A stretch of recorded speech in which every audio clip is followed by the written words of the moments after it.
Il est écrit, l'ouvrier mérite son salaire. Qu'en est-il des ouvriers de l'Église? Est-ce Dieu ou le pasteur qui les récompensera? On remarque que des personnes sont dans des églises où le pasteur est milliardaire, où le pasteur est millionnaire, et les fidèles ou les membres de la communauté sont pauvres. Certains même n'arrivent pas à manger 2 fois par jour. D'autres sont au protocole, d'autres sont chantres, d'autres sont instrumentistes, d'autres sont dans le service entretien, d'autres aux médias et autres. Ce paradoxe engendre 2 clans où il y a des personnes qui n'arrivent pas à dire à haute voix pour ne pas être mal vu par les leaders, mais qui pensent dans leur cœur, il faut que les leaders ou l'église ou les communautés pensent à rémunérer les ouvriers des communautés. Mais ils n'osent pas dire, mais ce soir nous sommes la voix des sans voix. Comment on amène la dimension de la parole? Un autre courant de pensée qui dit, évidemment, c'est le pasteur qu'on doit rémunérer, selon qu'il est écrit dans Galates chapitre 6, il dit que il faut qu'on fasse parvenir tous nos biens à ceux qui nous enseignent. Et ce n'est pas écrit pour le protocole, ce n'est pas écrit pour le chant, ce n'est pas écrit pour autres personnes dans le Nouveau Testament, mais pour ceux qui enseignent la parole de Dieu. D'où vient qu'on parle aujourd'hui d'ouvriers ou de temple? Parce qu'au début, dans le jardin d'Éden, il n'y avait pas de temple. Il n'y avait pas de pasteur ni de prophète. Dans le jardin d'Éden, on ne parlait pas d'ouvriers qui allaient mériter un salaire. Mais après le péché d'Adam et Ève, le péché étant entré dans le monde, les hommes sont dispersés. Après, n'est-ce pas, la destruction de la tour de Babel, Dieu a confondu les hommes et les hommes se sont dispersés sur toute la planète Terre. Et alors, le Seigneur, ne voulant pas laisser ses enfants errer ci et là, il a décidé de les réunir par le plan de la rédemption. Il a choisi un homme appelé Abraham, et Abraham a eu des enfants. Parmi les enfants d'Abraham, il a choisi Jacob. Jacob qui est devenu Israël. Et par le peuple d'Israël, le Seigneur a décidé de racheter tout le monde en passant par la loi qu'il a ordonnée au peuple d'Israël par le leader charismatique en la personne de Moïse. Et en somme, le Seigneur va choisir un peuple. Et les Lévites sont destinés eux seuls à servir dans le temple. Il y a 12 tribus. La tribu de Lévi n'a pas droit au travail. Eux, leur travail, c'est de servir dans le temple de Dieu. S'ils avaient une maison, s'ils avaient l'eau à payer, s'ils avaient Canal+, toutes ces choses, s'ils avaient cela, la Bible dit que c'est la dîme et les offrandes qui prenaient soin des Lévites. Donc, gardez à l'esprit que les Lévites, leur père c'était Aaron. Et donc de Aaron jusqu'au plus petit Lévite, eux tous, ils étaient pris en charge. Voici comment est né les ouvriers dans l'ancienne, je vais appeler ça comme ça, église. Parce que c'était le peuple de Dieu. Dieu marchait avec eux. Maintenant, à la mort de Jésus, le voile du lieu très saint a été déchiré. Parce que le principal sacrificateur, c'est Jésus. Il s'est offert une fois pour toutes pour que tout le monde, ou tous ceux qui croient en Jésus, puissent avoir accès direct à Dieu par le nom du Seigneur Jésus. N'est-ce pas une bonne nouvelle? Est-ce qu'on va acclamer Jésus pour l'œuvre qu'il a fait à la part de nous? Pendant que tu es assis là, tu peux parler à Dieu sans que personne ne sache que tu parles au Seigneur. C'est une grâce de savoir que le Créateur vit avec nous en permanence. Dès lors, le service de Dieu n'est plus consacré uniquement aux Lévites. Parce que tout le monde maintenant a accès à Dieu. Comment je le sais? Parce que Jésus lui-même, il a choisi 12 apôtres. Et ces 12 apôtres, il a choisi chacun dans chaque tribu. Pour dire que maintenant, ce ne sont plus les Lévites seulement qui vont servir. Mais c'est quiconque qui croit en Jésus, qui recevra la grâce de Dieu du service dans le temple de Dieu, qui va servir le Seigneur. Amen. Je déclare au nom de Jésus-Christ que ce que Dieu a commencé avec toi, il va l'achever au nom de Jésus. Et personne ne pourra arrêter ce qu'il a commencé avec toi. Même toi-même, je t'interdis d'arrêter cela au nom de Jésus-Christ. C'est le découragement qui pourra t'empêcher d'atteindre l'objectif de Dieu. Donc je déclare que le découragement quitte ton cœur au nom suprême de Jésus-Christ. Tant que tu n'as pas vu ce pourquoi tu as commencé ta mission, tu ne t'arrêteras pas au nom de Jésus-Christ. Je joins ma foi à ta foi et je déclare que tu avances jour après jour jusqu'à l'objectif au nom suprême de Jésus-Christ. J'appelle les anges qui marchent avec moi de venir t'aider dans cette bataille que tu mènes seul dans le secret au nom puissant de Jésus-Christ. Je parle prophétiquement sur la vie de quelqu'un. Que le Seigneur t'accorde de franchir cette étape qui t'empêche d'avancer au nom puissant de Jésus-Christ. Dis amen très fort. Amen. Maintenant, comme les Juifs même n'ont pas accepté Jésus, ils l'ont rejeté, ce sont eux-mêmes qui l'ont crucifié. Jésus est allé maintenant donner la bonne nouvelle à tous ceux qui étaient loin et à ceux qui étaient même à Jesco. Les guéris ont accès à l'évangile. Les Yacouba ont accès à l'évangile. Les Français ont accès à l'évangile. Les anglophones ont accès à l'évangile. Les Chinois ont accès à l'évangile. Donc, même un Chinois, il parle en langue parce que Jésus-Christ est avec lui. Alléluia. Jésus a sauvé tout le monde. Amen. Alléluia. Donc, c'est plus limité. Tout le monde peut servir Dieu maintenant. On va parler de l'église primitive. Comment eux, ils ont commencé à servir Dieu. Comment ils géraient leur église. Comment ils géraient leur communauté. Dans le livre de Actes des Apôtres, chapitre 4, ils avaient mis tous leurs biens ensemble. C'est-à-dire le gars qui était multimilliardaire, il prenait tous ses milliards, il mettait dans la caisse. Et le gars qui avait 10 000 francs dans sa banque, il prenait, il mettait. Et il partageait à chacun selon son besoin. Le besoin de Ruth n'est pas le besoin de notre soeur Conan. L'autre a des enfants, l'autre n'a pas des enfants. L'autre va à l'école, l'autre ne va pas à l'école. Il y a d'autres qui sont bébés, eux ils ont besoin de couches et puis biberon. Terminé. Il était possible même que le milliardaire dépense peu par rapport à l'autre parce que l'autre il a 5 enfants, puis il a 2 femmes. Alléluia. C'est un peu d'Israël, non, on peut avoir 2 femmes. Il a 5 enfants, puis il a 2 femmes. Le milliardaire même, il a sa femme est décédée. Et puis il n'a plus de charges. Mais lui, il a 10 000. Mais avec ces 10 000 francs, la Bible dit qu'on prenait soin de lui, à tel enseigne que, tenez-vous bien, à tel enseigne qu'il n'avait plus d'indigents parmi le peuple. Indigent, c'est le grand frère de pauvres. Donc là, on ne parlait plus de prendre soin uniquement des Lévites. On s'écoute. Parce que si eux voulaient regarder le modèle qu'ils copiaient depuis, ils allaient penser seulement aux Lévites.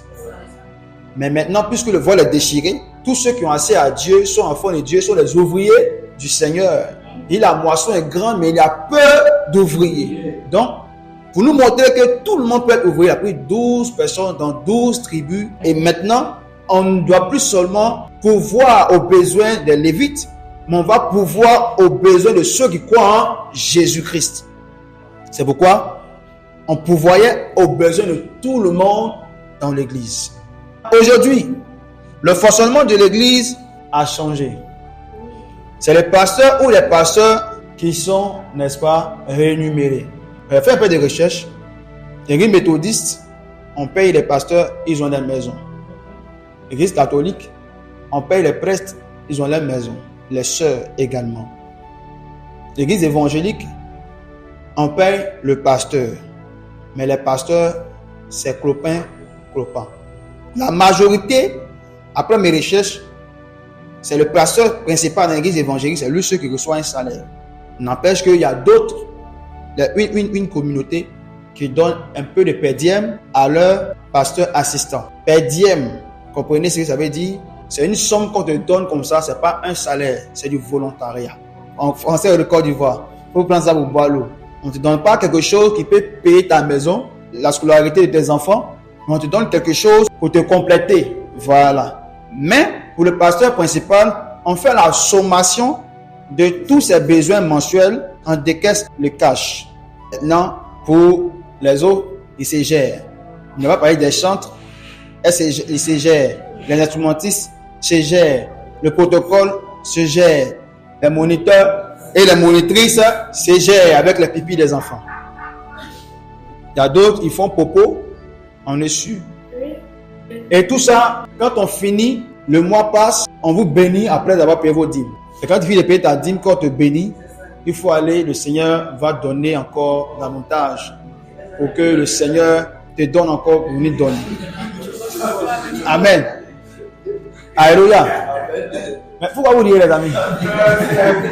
C'est ce qui... Est-ce que c'est parce que il n'y a pas un ici? Donc, s'il n'y a pas un ici, ça veut dire que ce que je dis, si c'est faux, vous rectifiez.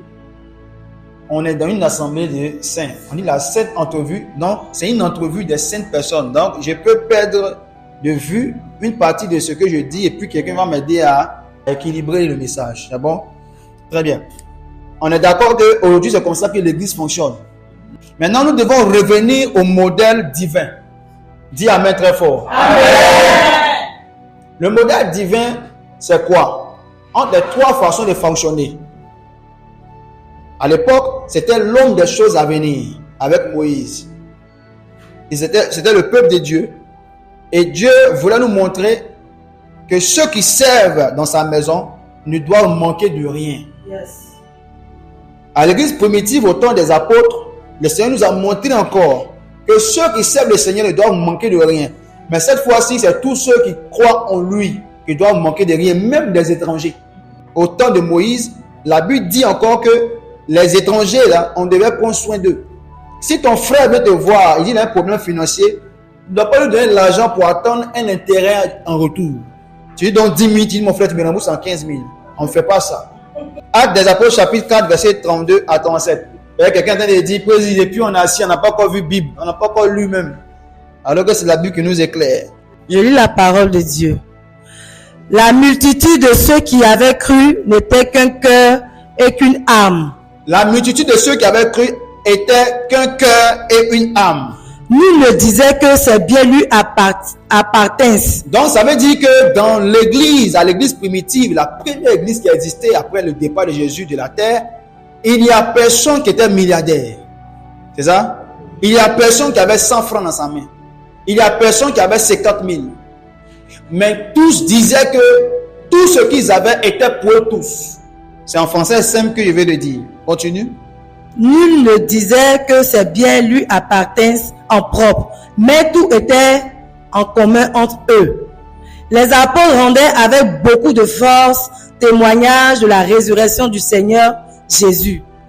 Et une grande grâce reposait sur eux tous. Il n'y avait parmi eux aucun indigent. Tous ceux qui possédaient des champs ou des maisons les vendaient, apportaient le prix de ce qu'ils avaient vendu et le déposaient aux pieds des apôtres. Et l'on faisait des distributions à chacun selon qu'il en avait besoin. À chacun selon qu'il en avait besoin. Joseph, surnommé par les apôtres Barnabas, ce qui signifie fils d'exhortation, lévite, originaire de Chypre, vendit un champ qu'il possédait, apporta l'argent et le déposa aux pieds des apôtres. Parole de l'Éternel. Ce texte est-il à côté de la Bible? C'est dans toutes nos Bibles. Quand il a lu, qui n'a pas lu dans sa Bible aussi la même parole? Ça veut tous lu la même chose. Mais pourquoi on ne fait pas cas de ce verset biblique? Pourquoi on ne pratique pas ce texte? La Bible dit que dans la communauté, il n'y avait personne qui disait que ce qu'il avait était pour lui. Donc ça dit que mon portable est dans ma main. Je ne dois pas dire que c'est mon portable. C'est notre portable. Ou bien c'est pas ça les amis? Mes amis, je suis en train de dire que on doit revenir à l'ordre divin. La Bible dit qu'il n'y a rien de nouveau sous le soleil. S'ils ont fait ça hier, c'est qu'on peut faire ça aujourd'hui encore. Quelqu'un m'a dit que c'était juste quelques personnes. Écoutez très bien. Leur première évangélisation, ils ont gagné 3000 âmes. Là, on est dans Actes chapitre 4. 3000 âmes, ils ont gagné ça en Actes chapitre 2. Dans le même chapitre, on dit la multitude des disciples. On parlait de multitude maintenant parce qu'ils n'arrivaient plus à compter. Et donc, c'est toute cette multitude de personnes-là qui mettaient tout leur bien ensemble. Et ils arrivaient à les gérer. Donc, vous comprenez que, arrivé un moment, ils n'arrivaient plus à savoir qui était où, qui devait recevoir quoi. C'est pourquoi les 12 étaient faibles. Donc, ils ont choisi des personnes dans le peuple pour gérer cela. Et les apôtres sont montés pour la prière et pour l'évangélisation. Nous devons retourner à ces choses. Deuxième texte qu'on va lire. Jacques chapitre 2, verset 15 à 19. Si un frère ou une sœur sont nus et manquent de la nourriture de chaque jour, et que l'un d'entre vous leur dise, allez en paix, chauffez-vous et vous rassasiez, et que vous ne leur donniez pas ce qui est nécessaire au corps, à quoi cela sert-il? Il en est ainsi de la foi. Si elle n'a pas les œuvres, elle est morte en elle-même. Celui qui a la foi, c'est celui qui a l'amour. La foi tire son origine de l'amour. C'est ce que Jacques vient de dire. Père, je prie, ouvre les portes pour mon frère. Il a perdu son travail à la zone. Donne-lui un autre travail. Au nom de Jésus-Christ. Amen. Le frère dit, ça va pas. Même la nuit, je ne sais pas comment ma femme a mangé même. C'est compliqué. Ça va aller. Dieu a fait. Un temps, nous, on avait faim. Dieu a géré. Chacun a son épreuve. Si Dieu te fait passer par cette épreuve, c'est parce qu'il te donne la force de pouvoir surmonter. Alors, mon frère, que la grâce s'accompagne. Et puis, le frère se retourne. À la maison, il regarde sa femme, elle a honte. Il ne peut rien créer. Puis sa femme lui dit, c'est parti voir les frères, les disent quoi? Il dit, en tout cas, on a prié, ils m'ont fortifié, je crois que ça va aller. Elle dit, il ne peut plus voir tes pieds à l'église en bas. Eux sont dans une grande maison comme ça, ils n'ont pas quelque chose pour te donner. On n'est pas venu à l'église pour quelqu'un, on est venu à l'église pour Dieu. S'ils avaient me donné où? Alors que s'ils revenaient, c'est pas sans taper la porte, on les met 3 coups, bas huile rouge. Comment je sais que dans une communauté, avant de prier, il faut manger d'abord? C'est selon Actes chapitre 2, verset 42. Je vais lire. Verset 42. Il persévérait dans l'enseignement des apôtres, virgule, dans la communion fraternelle, virgule, dans la fraction du pain et dans les prières. Vous savez, la Bible est écrite par des personnes inspirées du Saint-Esprit. Il pouvait commencer par la prière. Il pouvait commencer par la communion fraternelle. Mais on a commencé par l'enseignement. Pourquoi? Parce que avant de pratiquer, il faut d'abord recevoir un enseignement. Quand ils finissent de recevoir l'enseignement, on les emmène à vivre en communion fraternelle. On leur montre l'importance de savoir que désormais, les frères et sœurs ne sont plus ceux de qui vous êtes nés de même père, même mère. Mais c'est ceux qui croient en Jésus-Christ de Nazareth. Comme Jésus a dit, qui est mon père, qui est ma sœur? Mon frère ou ma sœur sont les personnes qui font la volonté de mon père qui est dans les cieux. Donc, normalement, si à l'église tu as un problème, on ne devait pas chercher à appeler le numéro de ton papa, mais on doit appeler le numéro du pasteur. Parce que c'est le pasteur qui est ton papa désormais. Donc, on amène la dimension de la parole. Et c'est ce que Jésus faisait. La belle-mère de Pierre était malade. Jésus est allé là-bas pour aller prier. Quand les frères et les sœurs de Jésus sont venus le chercher, qu'est-ce qu'il a dit? Il a dit souvent, mes parents, voyez, voici ici. C'est ceux qui font la volonté de mon Père. Il s'est identifié à ceux qui croyaient en sa parole. Et donc, la véritable famille que toi tu as, c'est ceux qui croient en Jésus. Parce qu'en vrai, après la mort, on sera tous dans le paradis, si seulement si on a cru en Jésus. Non, si ton grand frère, de qui tu es né, de même père, même mère, n'a pas cru en Jésus, il ne va pas aller au paradis avec toi. Donc, ta véritable famille, c'est ceux qui croient en Jésus-Christ. Donc, pourquoi Conan peut avoir un problème et puis toi, tu es dans la famille de Conan, tu n'es pas au courant? Parce qu'on nous a changé le système de pensée. Quand il y a un problème, tout de suite, on pense à la famille biologique. Nos mamans biologiques, nos pères biologiques, nos papas biologiques. Alors qu'à l'église primitive, c'était les pierres là on cherchait d'abord. Quand il y a un problème, c'est les pierres là on va voir. Quelqu'un pourra me dire, mais quand je me lève chaque matin, je prie d'abord. Je ne mange pas après. Pourquoi on doit manger d'abord la prière? Et si le contexte du texte, on parle de 3000 âmes qui sont rassemblées. Et ce qu'on faisait d'abord, on les enseignait, comprennent, on les amène, d'abord une vraie communauté, on les amène à comprendre le sens de la communion fraternelle. Pour que vous puissiez rester ensemble, vous pouvez comprendre que vous êtes frères et sœurs. Si vous n'avez pas compris ça, vous ne pouvez pas vivre ensemble. Maintenant, quand vous êtes là, on vous amène à manger maintenant. Vous coupez pain, vous partagez. Ici, là, nous, ce qu'on aime, c'est Gaba. Gaba party. On mange. Pour parler de pain, on parle aussi de bien. La rentrée scolaire est arrivée. Où sont ceux qui ont les enfants qui vont à l'école? On scolarise les enfants. La fin du mois est arrivée. On doit payer maison des gens. On paye maison de tout le monde. Alléluia. Amen. Vous devez venir servir à l'église. Vous devez payer transport. On donne transport de tout le monde. Vous devez porter habit. Toi, Ewin, de voir ton habit depuis, c'est bizarre. On te donne 10 000, il faut changer. L'autre n'a pas portable, il a Jomolo, il ne peut pas aller sur WhatsApp pour partager les choses. On lui donne l'argent, il achète son iPhone 13. Donc, on amène la dimension de la parole. Et c'est après ces choses que tu peux bien prier. Et c'est pourquoi la prière vient en dernière position. Depuis le matin, mon frère, dis-moi la vérité. Eden, encore c'est en Bedra. Tu n'as pas moyen depuis le matin, tu es assis là, mes paroles, ça n'a pas chauffé tes oreilles. Il m'a dit, ne va pas venir même. Il se cherche. Il se cherche à écouter la parole de Dieu. Je vous pose la question. Au ciel, qui va travailler pour payer maison, pour payer manger? Tout est gratuit là-bas, non? Mais qui gère? C'est Dieu qui gère, c'est le Père qui gère.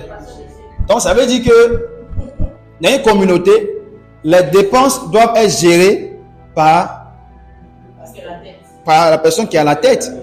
Alléluia. Maintenant, ici, ce que vous devez comprendre, c'est qu'à l'église primitive, il n'était pas redonné seulement à Pierre de pouvoir veiller sur le bien-être de toute l'église, mais il était donné à tous les fidèles de mettre leur argent ensemble afin de prendre soin de tout le monde. Alléluia. Donc, pour répondre à la question, est-ce que c'est Dieu ou le pasteur qui va rémunérer les membres ou les ouvriers de l'église? Les deux, n'est-ce pas, n'ont pas de capacité à donner le salaire de qui que ce soit. Ce n'est que l'église qui a la capacité de rémunérer chacun. Donc, ça veut dire que maintenant, dans l'église, on ne devrait pas regarder les dîmes et les offrandes pour pouvoir prendre soin de l'église ou des membres de l'église.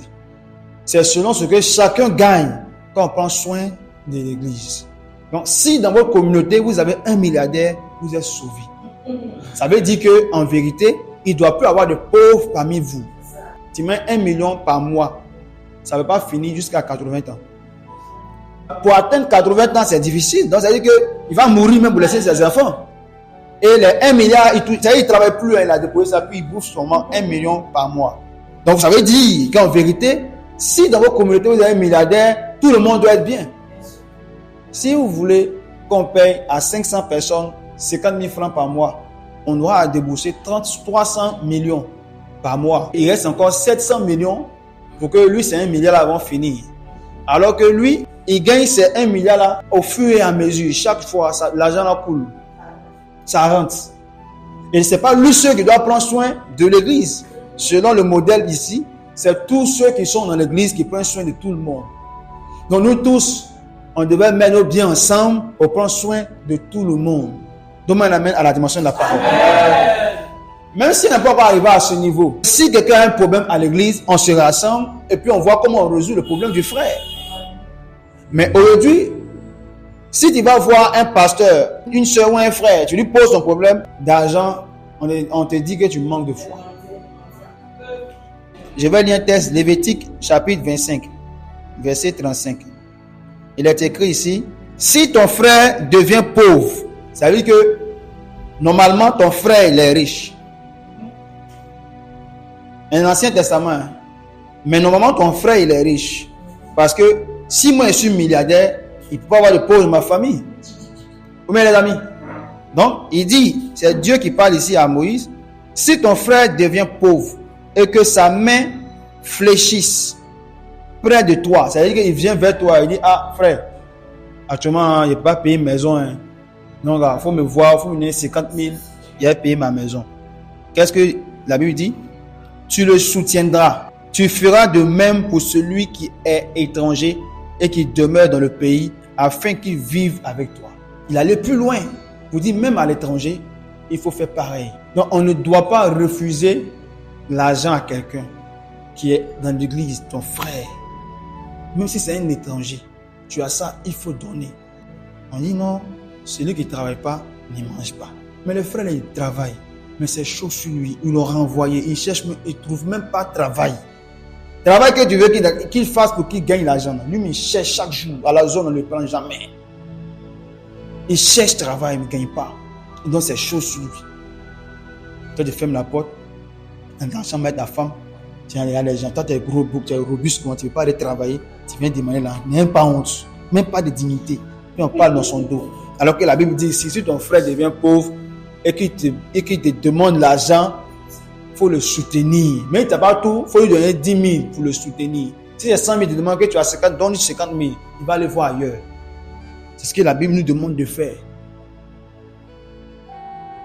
Ici, on ne dit pas que faut donner ce que tu n'as pas. Frère, attends-moi, t'en voler, tu t'en donner. C'est pas ce que la Bible dit. On va faire tout ce que tu ne peux pas faire, tu ne peux pas faire. On ne peut donner pour ce qu'on a reçu. Il y a beaucoup de choses dans la Bible qu'on néglige, que le Seigneur nous demande de faire. Parce que même ce qui est écrit même de façon scripturaire, les choses basiques, on n'arrive pas à respecter. Néhémie 11, verset 23 dit, car il y avait un ordre du roi concernant les chants. Jésus n'est pas encore mort, on est dans Néhémie. C'est après les Moïse. En ce moment, on parlait du roi déjà. Le roi dit quoi? Un salaire fixe leur était accordé pour chaque jour. Car il y avait un ordre du roi concernant les chantres. Donc, les choses basiques comme ça, on peut régler ça. À l'église, vous êtes combien de chantres? Vous êtes 50 chantres. Ok. On regarde qu'est-ce qui est entré dans la caisse. Et puis, on sollicite tous ceux qui sont là. Donner telle somme pour qu'on puisse faire telle activité. Ça, on fait ça. Si c'est pour aller évangéliser, on fait appel d'offres. Ça, non, on va aller évangéliser. Mais pour payer les ouvriers aussi, on peut faire ça. Et on doit le faire. Donc, si l'ordre est donné par le roi, ça veut dire que dans l'argent qui rentre dans la caisse de l'État, là, le roi a prévu une somme dedans pour les chantres. C'est ça. Donc, si le Kakao donnait 50 milliards par mois, par an, on dit dans les 50 milliards là, on va enlever telle somme pour les chantres. C'était fini. Donc, si dans le mois, l'église gagne 100 millions, on a une somme pour les chantres, on a une somme pour les pasteurs, on a une somme pour le protocole, on a une somme pour ceux qui sont dans le service entretien, pour les moniteurs et monitrices, on a une somme pour eux tous, pour chacun. Parce que c'est grâce à eux qu'il y a culte. Ils sont les ouvriers de l'église. Le pasteur fait partie des ouvriers de l'église. Si les médias gèrent mal le micro, le pasteur va crier. Oh, vous faites quoi derrière? Soyez sous l'onction. Non, on a besoin d'onction pour gérer le micro. Ça veut dire que s'il sait mal le pasteur, c'est mal. Donc, l'église, pas le pasteur, mais l'église doit penser au salaire des médias. Si elle chante mal, il a dit, oh, tu m'as sauvé. Laisse le micro. Tu me fais perdre l'onction. Père, je te rends grâce pour le message qu'il va prêcher. Non, c'est-à-dire que si elle chante mal, tu perds l'onction. Donc, tu ne peux pas rendre le service comme il se doit. Alléluia. Amen. Le service entretien, s'il ne place pas les chaises comme il se doit, les gens vont venir, ils seront arrêtés. Et quand c'est à l'église, pendant qu'on est ici, dans la salle de prière, de l'autre côté, eux qui ne suivent pas le message aussi, les moniteurs sont là-bas, les enfants. On essaie de chanter pour les encadrer. On essaie de faire telle chose, regarder telle image, l'autre est là-bas, on court derrière lui.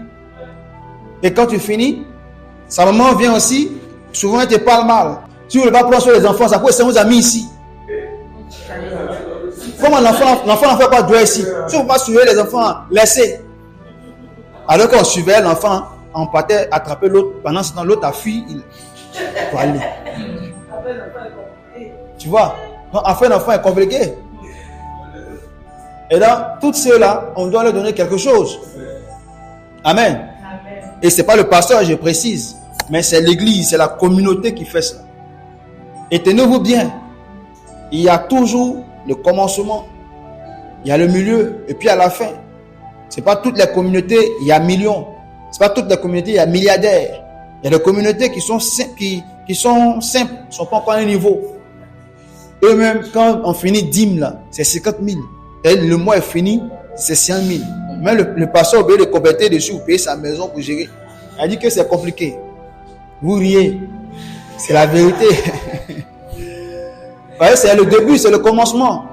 Le pasteur milliardaire que vous voyez aujourd'hui, c'est comme ça qu'il a commencé. Il n'avait rien. Et donc, moi, je vais au-delà. Pour dire qu'en vérité, puisque ici, on ne parlait pas des personnes qui avaient leur clan à côté, mais on parlait de tous ceux qui croyaient en Jésus, ils étaient tous ensemble. Amen. Donc, l'église qui est à Koumassi et l'église qui est à Jesco, c'est la même église, seulement que c'est deux communautés dans deux différentes zones. Mais c'est le même Seigneur Jésus, ils servent. Donc, en vérité, si on sait le même Seigneur Jésus, il ne devait pas avoir une communauté pauvre à la Jesco ici, et puis une communauté riche à Koumassi. Il va plus loin pour dire que nous sommes tellement à côté de la plaque, à côté du message, à côté de l'essentiel, que dans la même Jesco, il y a des pasteurs qui s'en sortent, et puis il y a d'autres qui ne s'en sortent pas. Et on dit seulement que son temps va venir, son temps de gloire arrive. Et pendant ce temps, les micros avec lesquels les autres prêchent, ça crépite. Quand il dit Alléluia, ça veut dire Alléluia. C'est-à-dire que le micro, il faut faire comme avant que ça va passer correctement. Pendant ce temps, à côté, l'autre, il a des micros qui passent bien. Et il n'utilise même plus parce qu'il est arrivé à un autre niveau. Mais si son frère le voit, il va lui dire, mon petit, on a commencé un mégaphone. Chaque chose a son temps. Patiente, ton temps va arriver. Et ces choses doivent prendre fin au nom de Jésus-Christ. Je regarde la caméra et je n'ai pas peur, je le dis. Je le dis courageusement. En tant qu'enfant de Dieu, notre mission sur la terre est d'emmener le règne de Dieu sur cette terre. Amen. Jésus a dit que ton nom soit sanctifié, que ton règne vienne, que ta volonté soit faite sur la terre comme au ciel. Ce qu'on fait dans le ciel, c'est ce qu'on doit faire sur la terre ici. Donc tant qu'il n'y a pas de pauvres au ciel, sur la terre il ne devrait pas avoir de pauvres. Donc tant que Dieu n'est pas pauvre, autant de fois nos communautés ne devraient pas être pauvres. La preuve en est, l'église primitive, il y avait des riches là-bas, ils avaient les terres. Et ils ont mis tout ensemble pour que l'église soit forte. Donc je déclare que si vous avez un esprit d'avarice qui vous empêche de faire grandir l'église financièrement, que cet esprit-là vous quitte au nom suprême de Jésus-Christ. Et qu'à partir de ce jour, toute communauté où il y a l'argent, que l'argent quitte les Canaries, que l'argent quitte en bas des sacs, que l'argent quitte la compte bancaire pour venir servir à tous les ouvriers de la communauté au nom suprême de Jésus-Christ.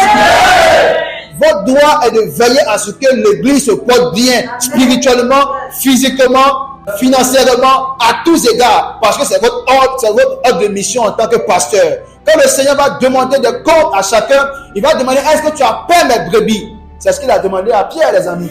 Est-ce que tu pourras payer mes brebis? Il a dit, oui, je t'aime. Alors si tu aimes le Seigneur Jésus, il faut aimer les brebis du Seigneur. Mais quand tu aimes les brebis du Seigneur, tu ne laisses pas sans scolarisation. Tu ne laisses pas dans la faim. Tu ne laisses pas dormir dehors. Tu leur donnes tout ce qu'il faut pour qu'ils soient heureux de venir chanter dans la maison de l'Éternel. Je déclare au nom de Jésus-Christ que le Saint-Esprit donne à toute la communauté chrétienne de comprendre cela en Afrique, en Europe, en Asie, en Océanie, sur toute la planète Terre, au nom suprême de Jésus-Christ.